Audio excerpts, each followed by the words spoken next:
Hello दोस्तों, घुमक्कड़ की diary में आपका एक बार फिर से स्वागत है। जैसा कि पिछली वीडियो में आपने देखा कि मैं गोरखपुर में हूँ। गोरखपुर में बाबा गोरखनाथ धाम और अन्य टूरिस्ट स्पॉट्स को कवर करते हुए एक दिन मैं रुका हूँ और इसके बाद अगले दिन यानी आज मैं कुशीनगर के लिए निकल रहा हूँ। कुशीनगर में महापरिनिर्वाण मंदिर है। पूरी दुनिया में बौद्ध धर्म के सबसे पवित्र मंदिरों में से यह एक माना जाता है।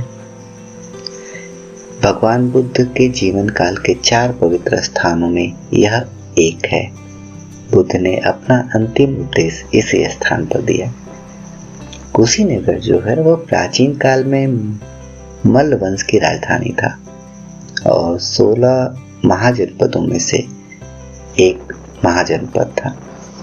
चीनी यात्री वेनसोंग और फाहियान के यात्रा वृत्तांतों में भी इस प्राचीन नगर का उल्लेख मिलता है। वाल्मीकि रामायण के अनुसार यह स्थान त्रेता युग में भगवान राम के पुत्र कुश की राजधानी थी, जिसके चलते इसे कुशावती के नाम से जाना जाता था। बाद में यही कुशीनारा या कुशीनगर में परिवर्तित हो गया।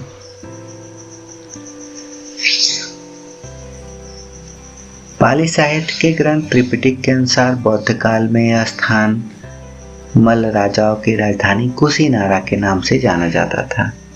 इस स्थान को प्रकाश में लाने का श्रेय कनिंघम और कार्लाइल को जाता है, जिन्होंने 1861 में इस स्थान की खुदाई करवाई।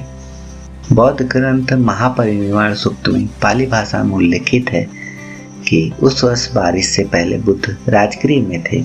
वहां से वे भिक्षु संघ के साथ यात्रा करते हुए वैशाली से पावा नामक ग्राम में पहुंचे, जहां पर बुद्ध ने चुंद नामक व्यक्ति का आतिथ्य स्वीकार किया। चुंद ने उन्हें मीठे चावल, रोटी और सूकर मद्दव दिया। इसको खाते ही वे बीमार हो गए और उनकी मृत्यु हो गई। सामान्यतः लोग सूकर मद्दव का संस्कृत में सुअर का मांस लगाते हैं, लेकिन यह गलत है। सोचने की बात है, जिस बुद्ध ने जीवन भर अहिंसा का पालन, जीव हत्या की मनाही की, वही व्यक्ति अंत में सुअर मांस कैसे खा सकता है? समस्या इसका अनुवाद करने में हुई है, क्योंकि यह संस्कृत भाषा में नहीं, यह पाली भाषा में है और पाली भाषा में सुकर का अर्थ होता है शकरकंद, जिसको ग्रहण करने के पश्चात बुद्ध को अतिसार की समस्या हो गई और वह काफी बीमार हो गए। जब भगवान बुद्ध का अंतिम समय निकट आया तो उनके प्रिय शिष्य आनंद 24 घंटे उनके साथ रहकर उनकी सेवा कर रहे थे। एक दिन बुद्ध के कानों में अपने एक शिष्य भद्रक के रोने की आवाज पड़ी तो उन्होंने भद्रक को बुलाया। भद्रक ने जैसे ही कुटिया में प्रवेश किया, वह बुद्ध के चरणों में सिर रखकर रोने लगा। बुद्ध ने उसके रोने का कारण पूछा तो भद्रक बोला, भंते, जब आप हमारे साथ नहीं होंगे तब हमारा मार्गदर्शन कौन करेगा? कौन हमें अंधकार से प्रकाश तक ले जाएगा? फिर बड़े ही स्नेह से शिष्य के सिर पर हाथ फेरकर बोले, भद्रक, ज्ञान का प्रकाश तुम्हारे ही भीतर है, उसे बाहर मत खोजो। मन वचन कर्म से एकनिष्ठ होकर साधना करने वालों की आत्मा स्वतः ज्ञान अवलोकित हो जाती है। अप दीपो भव, अर्थात अपने दीपक स्वयं बनो। यह बुद्ध का अंतिम उपदेश था, जिसका आशय यह है कि स्वयं को निर्लिप्त बनाकर आत्मा की पूरी ईमानदारी से कर्म करें तो आनंद की प्राप्ति के साथ परम तत्व की सहज उपलब्धि हो जाती है। 483 ईसा पूर्व में महापरिनिर्वाण प्राप्त करने के पश्चात रामाभार स्तूप में उनका अंतिम संस्कार किया गया, जहां पर उनके भग्नावशेषों को 8 भागों में बांटकर 8 महाजनपदों ने अलग अलग स्तूप बनाए। कुशीनगर पहुंच गए हैं। यह बर्मियन मंदिर है, यानी बर्मा द्वारा बनाया गया है। अब आइए अंदर हम चलते हैं।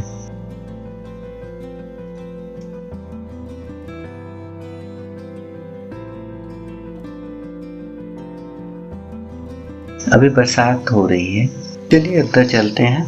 आप सामने जो मंदिर देख रहे हैं, इसी मंदिर में भगवान बुद्ध की 6.1 मीटर ऊंची मूर्ति लेटी हुई मुद्रा में रखी है। यह मूर्ति उस काल को दर्शाती है जब 80 वर्ष की आयु में भगवान बुद्ध ने अपने पार्थिव शरीर को त्याग दिया था और सदा सदा के लिए जन्म और मृत्यु के बंधन से मुक्त हो गए थे। भगवान बुद्ध की इस मूर्ति को लाल बलुआ पत्थर के एक ही टुकड़े से बनाया गया था। इस मूर्ति में बुद्ध को पश्चिम दिशा की तरफ देखते हुए दर्शाया गया है। यह मूर्ति भगवान बुद्ध के एक शिष्य हरिबाला ने 5वीं सदी में बनवाई थी। इस मंदिर में हर साल पूरी दुनिया से हजारों पर्यटक और तीर्थयात्री आते हैं। इस प्रतिमा को मुख के पैरों के पास से देखने पर गंभीर मुद्रा, बीच से देखने पर सामान्य मुद्रा और नजदीक से देखने पर मुस्कुराहट का आभास होता है।